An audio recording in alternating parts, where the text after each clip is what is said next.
"Keep that chair off the stairs," snapped a voice from the crowd. Then the man who said it stepped forward, palms raised, and added softly, "Please, give her space so no one slips. We'll get you up safely." Before we start, tell us in the comments, where are you watching from? We love seeing how far our stories travel. Late afternoon light spilled through the old brick of Brighton Station, turning dust motes gold as commuters funneled toward the exit. The elevator had a handwritten sign taped over its buttons, "Out of service." At the base of the long staircase, a woman in her mid-30s, Amelia Hart, 36, female, sat in a wheelchair with a neat blue cast peeking from her long skirt. One hand rested on the push rim, the other steadied a boy beside her. Ben Hart, 10, male, whose backpack was swallowing his shoulders. She was calm in that practiced way of people who know panic never helps, but her eyes kept flicking up the staircase that rose like a stubborn hill. Ben's voice lowered to a whisper. "Mom, we can wait for the elevator to be fixed." A cluster of commuters hesitated, forming that uncertain half-circle people make when they want to help, but aren't sure how. The station smelled faintly of coffee and iron. Shoes thudded and scuffed. Somewhere, a bus brake sighed. Then the man who'd spoken stepped clear of the crowd. Jack Miller, 39, male, work boots, delivery jacket, a day's scruff softening a steady jaw, knelt to Amelia's eye level so he wouldn't tower over her. "Name's Jack," he said, warm and even. "If it's all right with you, we can make a plan. I can carry the chair, and you can take the handrail. Your son and I will spot you the whole way. No rush. Your call." Amelia studied his face. There was no show in it, no hero's grin, just focus, like he'd lifted 1,000 small but important weights before this moment. "Thank you," she said. "I'm Amelia. This is Ben. My knee surgery was 2 weeks ago. Stairs are not my favorite." Jack nodded once as if she'd just shared coordinates.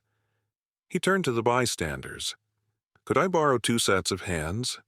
One person above to walk backward and keep the path clear, one behind me in case I need a pause."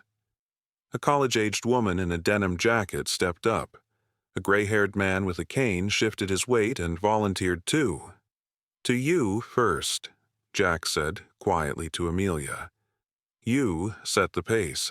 If anything hurts or feels wrong, we stop. Deal?" "Deal," she said, exhaling like she'd been holding her breath for longer than the elevator had been broken. Jack showed Ben how to stand just to her left so he could hold her elbow without pulling. "We always let your mom tell us if she wants more help or less," he told the boy. Ben nodded, brows lifted in determination. The wheelchair folded with a careful clack. Jack lifted it like it weighed less than it looked, but he didn't rush. "We'll take 3 steps at a time," he said. "We pause and breathe at each landing." They began. The staircase seemed to get steeper with every step, but their small system worked. Amelia's fingers slid along the rail, white-knuckled at first, then looser as the rhythm found them. Ben called out each 3rd step in a steady count, his voice becoming the metronome they needed. The denim jacket student kept the path clear above, meeting eyes and murmuring "thanks" as people tucked in their bags. The older man angled himself down a step behind, spotting with quiet pride. "2 more to the landing," Jack said. "You're doing great." A commuter in a hurry bumped shoulders as he passed. Jack's voice was firm without being sharp. "Easy. We've got someone balancing." The man muttered an apology and slipped away. The crowd exhaled, like the staircase itself had been holding tension. At the first landing, Amelia's breath trembled. "I forgot," she said with a faint laugh, "how slow stairs are when the world is in a rush." "Rushing is overrated," Jack said. "You see more when you go slow." Ben grinned. "Like the gum stuck to step 7. Amelia's smile reached her eyes. "Not the souvenir I wanted." They climbed again. Jack's arms didn't shake. He carried the folded chair with the unremarkable grace of someone who's made heavy things feel lighter by adjusting his grip and his patience. At the next landing, an older woman offered a water bottle. Amelia took only one sip and nodded. "Thank you." By the time they reached the top, the station felt quieter than when they'd started. The last 3 stairs were the longest. Ben's counting got softer. Amelia's jaw set like she was negotiating with her knee, and it was finally listening. They stepped onto level ground, and a bubble of applause rose from a few onlookers who had lingered, not for drama, but for resolution. "Teamwork," Jack said, lowering the wheelchair to the floor with care. He set the brake. "May I lock it here for a second while you rest?" "Yes," Amelia said, blinking fast as emotion slipped through the practical surface. Relief can look like tears even when nothing is wrong. "I can take it from here." Jack crouched again. "I'll carry it to the curb for you at least," he said. "Ben, you okay?" The boy nodded. "I was brave." "You were," Jack said, "and you respected your mom's lead. That's the bravest part." They moved toward the station doors. Outside, the street hummed with end-of-day noise. The hiss of espresso machines from the cafe across the way. A bicycle bell. The distant bark of a happy dog. Cool air touched that spot behind the ears where stress sits. Jack adjusted the wheelchair handles so Amelia could roll herself. He walked beside them without hovering. "Do you do this often?" Amelia asked, a half-smile forming. "Appear at broken elevators like a guardian?" Jack chuckled. "I do. Delivery runs. The station's on my route. And I've carried a lot of awkward boxes up a lot of weird staircases." He scratched his neck, a little shy. "My daughter, Lily, she's 9, likes to say I'm an expert in moving heavy things that don't want to be moved. Morning school drop-off, grocery bags, life." "Lily sounds wise," Amelia said. "She's the wise one," Jack replied. "I'm just trying to keep up." They reached the curb. A rideshare car idled with its blinkers on. Amelia thanked the driver for waiting, then turned to Jack. Up close, her eyes were clearer now. Hazel, warm as fresh tea. "What do we owe you?" she asked, reaching for her bag. Jack shook his head right away. "Please, no. I didn't do it for money." "At least let me buy you a coffee," she said. "It'll soothe my guilt for making you a stair Sherpa." He hesitated, then nodded once, not wanting to trample the gift of her gratitude. "I won't say no to coffee." They crossed to the cafe. Ben pressed his face to the glass pastry case, performing the math of 1 cookie versus 2. Jack paid for a simple drip. Amelia ordered a chamomile tea. They found a table by the window where the light turned everyone into a softer version of themselves. "So, delivery runs," Amelia said, stirring her tea. "You like it?" "I like good routes and decent people," Jack said. "The pay doesn't always match the effort. I've been sending out applications for an operations job. I used to manage receiving at a warehouse, built schedules, smoothed bottlenecks." He gave a small shrug, diffusing your-turn awkwardness with a smile. "I'm between steady ladders." Ben perked up. "Mom does operations," he said, and Amelia gave him a gentle look, the one that says, "Let people tell their own truths." "Ben is generous with titles," she said lightly, "but I do enjoy fixing traffic jams. Of all kinds." She reached for a napkin and a pen from her bag. "Tell me your favorite way to move something fragile up a narrow staircase." Jack grinned. "With respect and patience." "And a plan," Amelia prompted. "And a plan," he agreed. He drew a tiny diagram on the napkin. Arrows for flow, stick figures for spotters, a dotted line for the safest path. Amelia watched his hand. There was a steadiness to his lines, a neatness that made even stick figures look competent. "May I keep this?" she asked. If you like maps of tiny people, Jack said, laughing. I like seeing how people think, she said, folding the napkin carefully and slipping it into her bag as if it were already important. It's helpful. The rideshare pinged a reminder on her phone. We should go, she told Ben. Then to Jack, thank you again. Not just for the stairs, but for the way you did it. The way? You asked first, she said. You let me lead. That matters. They wheeled back to the Hydra curb. The city had shifted into that blue-gold hour when the day forgives itself for running late. Jack helped steady the chair as Amelia transferred into the front seat with the care of someone who'd practiced the movement a dozen times. He folded the chair and slid it into the trunk. Good luck with those applications, Amelia said as the driver pulled his seatbelt across. Someone's going to be very lucky to have you. Jack lifted a hand in a brief wave. Take it one landing at a time, he said to Ben. The boy saluted with a grin. The car merged into traffic and was gone. Jack checked his phone. A new email notification blinked up from a sender he didn't recognize. Heartfelt Logistics. Interview invitation. His brows knit. He didn't remember applying there, though he'd fired off a dozen applications last week to lists of companies that ended in field and tech and logistics. The message was short and specific. Could you come in tomorrow at 10 a.m. to discuss an operations lead position? Bring any notes or examples of process thinking you're proud of. He thought of the napkin, the arrows, Amelia's careful fold. The next morning, after Lily's school drop-off and a toast he forgot to butter, Jack walked into a downtown lobby made of glass and confidence. The logo behind the desk read, Heartfelt Logistics in brushed steel.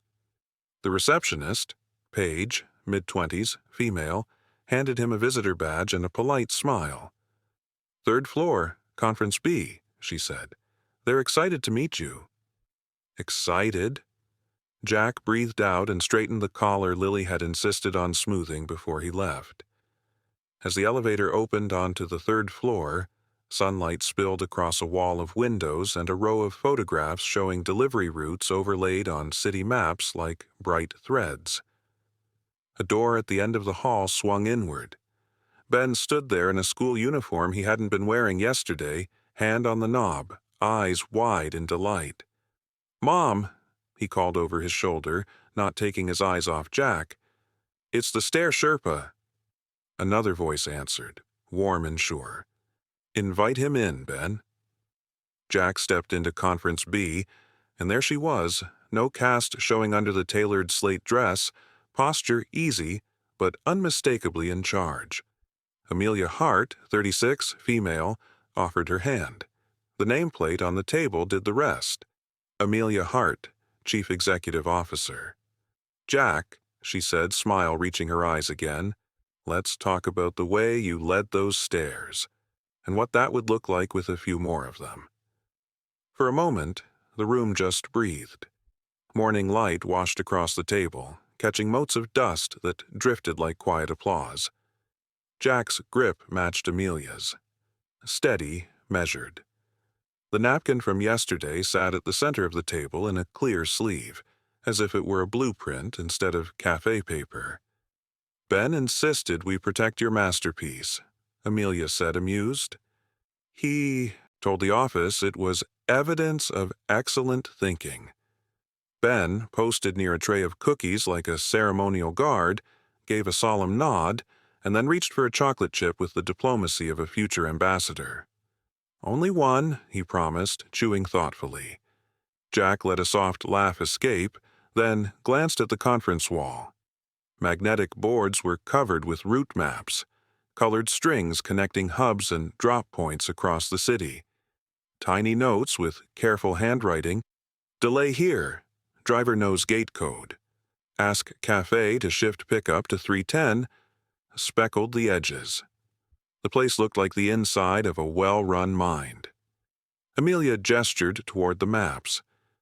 Heartfield grew out of a scrappy kitchen table plan and a sticky note army, she said.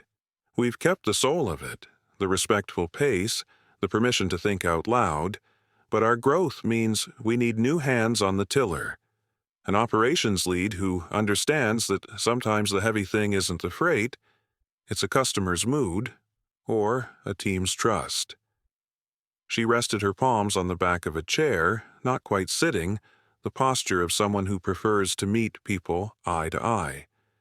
Yesterday you didn't lift first. You listened first. Then, you built a plan and checked consent at every landing. That's the job, Jack. He exhaled, a hint of nerves giving way to that practical calm he wore like a uniform. If you want me to draw tiny stick people with arrows, I'm your man, he said, then let the humor quiet. I care about work that treats people like people. Good, Amelia replied, because the way we move is our brand. A quick series of introductions followed. Operations analyst, Priya Collins, 28, female, slid in with a tablet. Line haul coordinator, Tom Green, 44, male, set a coffee on a coaster and offered a handshake that said he trusted what he could measure. Paige from reception reappeared with extra notepads, making the small room feel like an intentional gathering rather than an interview. They gave Jack a scenario. A neighborhood festival closing 3 streets on a Wednesday afternoon with minimal notice, a hospital supply request coming from across town, a driver called in sick, a freezer unit that needed a special power outlet at pickup. The pieces sounded doomed to collide. Jack's brow furrowed, not with panic but with the almost visible click of gears engaging. He stood, approached the magnetic board, and began to draw lines with a dry erase marker. Short notches for time windows, a dotted detour through an alley approved for loading, a phone icon beside a cafe he knew would shift pickup 15 minutes if someone asks nicely. He circled a note about the hospital request. This moves to first position, he said. Assign Monica from Route 12. Her timing's always 5 minutes fast. Priya, that freezer unit needs advanced coordination. Can you check if the outlet at Greenway Market matches the spec? If not, we swap to the Midtown vendor with the generator and throw in a thank you card for the trouble. He stepped back. And we tell the festival coordinator that we'll stay off their main drag, but we'll need their volunteers to keep a loading zone open on Willow Street for exactly 5 minutes at 3:40. Give them the satisfaction of being part of the solution. Tom leaned forward, eyes lighting. He just built a plan and a relationship at the same time. Amelia's smile was quiet, the kind of approval that lands without fanfare. How would you communicate that to the drivers? She asked. Simple, human, and timed, Jack said. No long paragraphs at the start of a shift. One message now with the big picture so folks understand the why, then individual check-ins an hour before each pinch point. And if a driver says it won't work how I think, we adjust. They own the road more than I do. Ben whispered to Paige, who whispered to Priya, who set a cookie on a napkin in front of Jack as if minutes of good thinking required fueling. Jack blinked, then chuckled. Operational excellence, powered by chocolate. Trade secret, Priya said. Amelia glanced at the napkin in its sleeve. You ready for the not-a-trick question? She asked. Why this kind of work? Jack considered. The room waited like an audience listens to a soft song. Because I like when things and people arrive where they're meant to be, he said. On time, intact, and feeling respected on the way. No one spoke for a heartbeat. Then Amelia pulled a folder from her bag. Inside sat a clean offer letter, printed on thick paper that didn't curl at the corners. This is an official offer for operations lead, she said. Fair salary, good health care. We work sane hours because families exist. We coach, we don't bark.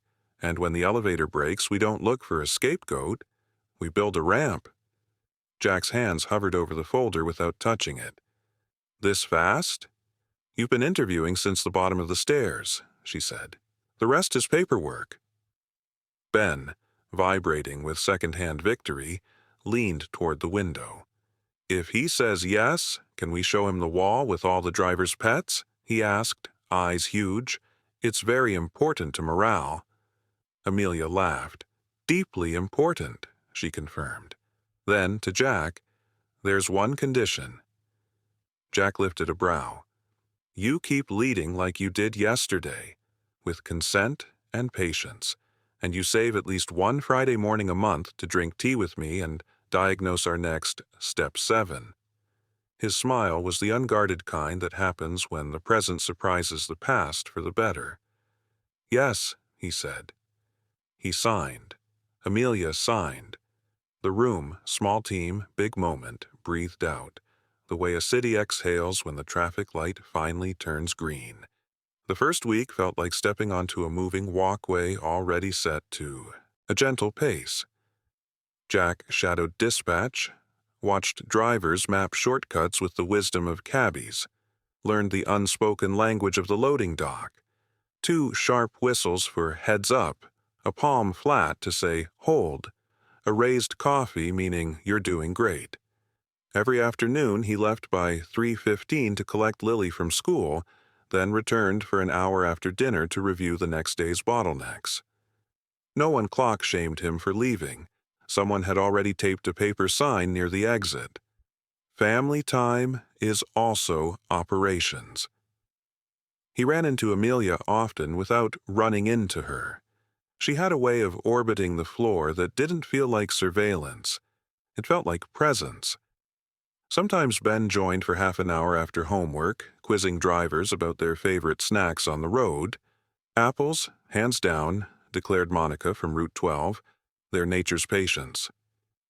On Thursday, a storm of delivery requests landed within an hour of each other. Not rain, just life weather. A bakery oven died, moving pickup later. A bookstore launched a signing. A nursing home added a last-minute medical supply need. Jack's plan on the board began to look like a spider web. He took a breath, lowered his marker, and said to the room, "Okay, we're going to take this one landing at a time." Someone, Tom, maybe, grinned. There it is. They made calls. They swapped assignments. They asked the bookstore to hold a signing table closer to the rear entrance. "Sure, happy to," the manager said. "We'll even put a smiley face on the box for your driver." They got the nursing home request out first, and Jack sent a quiet note to that driver. "Thanks for being our first step." The driver responded with a thumbs up and a selfie of a grateful nurse waving beside a box of supplies. The photo went on the pet wall. Toward evening, as the last van rolled in, Amelia appeared at Jack's side with 2 mugs. Coffee for him, tea for her. They watched the dock settle into its end-of-day lean. Lily darted from behind a pallet with a paper crown on her head. Ben followed, carefully carrying a cupcake with a candle that wasn't lit. "No fire in the building," he announced, proud of following the rules. "But we can still sing." "What are we celebrating?" Jack asked, kneeling to match their height. "First week," Lily said, adjusting the crown until it tilted at a perfect angle of silly. "Also, Dad's new badge doesn't fall off anymore." Amelia's eyes warmed. That seems worthy of song. They hummed a tiny verse, not quite happy birthday, not quite a hymn, just a happy little rise and fall melody the kids made up on the spot. It sounded like 2 families finding the same key. A month later, the station elevator broke again. The sign was neater this time, the tape straight. Jack, walking home with Lily and a bag of oranges, noticed a small ramp at the far end of the hall. Temporary, bright yellow, loaned by the transit authority. A volunteer in a vest stood beside it, cheerful and ready. "Looks like someone learned from last time," Jack murmured, then saw the placard zip-tied to the rail. "Thanks to Heartfelt Logistics for helping us plan Plan B." "Dad," Lily said, tugging his sleeve, You built a stair plan so good they made a ramp." He considered the truth of that and smiled. "We did," he said, giving her ponytail a gentle boop. "We all did." At the top of the stairs, the ramp landing, Amelia and Ben waited, as if the day had choreographed itself. Amelia wore sneakers with her work dress, a combination that announced priorities without a speech. Ben held 2 cups with lids and straws. "Citrus for the road and iced tea," Ben said, passing the drinks with ceremony. "And a question." Jack raised an eyebrow. "Mom says good companies teach people how to help, right?" Ben said. "Could we make a little card for folks about stair spotting? With drawings? Maybe tiny stick people?" Jack feigned deep consideration. "Let me think," he said. "Yes." The card happened. A bright, simple How to Help on the Stairs illustration appeared by community corkboards a week later. Ask first, a line at the handrail, count together, take breaks, celebrate at the landing. The final line said, "Respect moves everything along." No logo, just the lesson. On a quiet Friday, Amelia joined Jack at the big window that overlooked the city's soft, late-morning shuffle. Tea steam curled around her fingers. His coffee cooled on the sill. "Do you ever think about how odd it is," she said, "that the hardest things in a day are often small? A step, a conversation, a change in the route." Jack considered the crosswalk below, where a man paused to let a woman with a stroller go first, then waved without making it grand. "Small things are where the big things live," he said. Amelia set her mug down. "I never thanked you properly for the day at the station," she said. Tone not heavy but honest. "Not for the carrying, for the way you let me lead my own body." "You didn't owe me thanks," Jack said. "Maybe not," she replied, "but gratitude's a habit here." They stood a moment longer, watching a city do its best. Somewhere behind them, the pet wall gained a new photo, Monica's cat asleep in a delivery crate, and Ben's laughter traveled like sunlight down a hallway. Jack's phone buzzed. A text from Lily's teacher, "Career day next month. Would you share about operations? Lily says you move invisible things," which sounds very cool. He held the screen out to Amelia. "Invisible things," she repeated, smiling. "That might be the most accurate job description I've heard." He tucked the phone away. "There's one more invisible thing," he said. "What you did for me, it changed the rhythm at home. I didn't realize how often I told my kid, 'Hurry up.' I've been saying, 'We'll take it one landing at a time.' Morning is nicer." Amelia's eyes brightened in that way kindness makes them. Then the stairs were worth it. That afternoon, a delivery driver returning from the Far West route paused at the operations desk. "Boss," she said to Jack, chin tipping toward the pet wall, "we should clear a little space for something new. Maybe pictures of the ramps we helped build, not just the ones with wheels." Jack glanced across the floor, to Priya's focused face, to Tom mapping next week, to Paige labeling folders with neat, careful letters. He looked at Amelia, who looked back, and the unspoken agreement clicked between them. "Let's make that wall," he said, "and let's fill it slowly." They did. And somewhere in a slim folder that rarely left Amelia's bag, a cafe napkin stayed tucked like a lighthouse sketch. 3 steps, a landing, and arrows pointing toward a brighter floor. Proof that sometimes the shortest distance between strangers is a staircase climbed with care.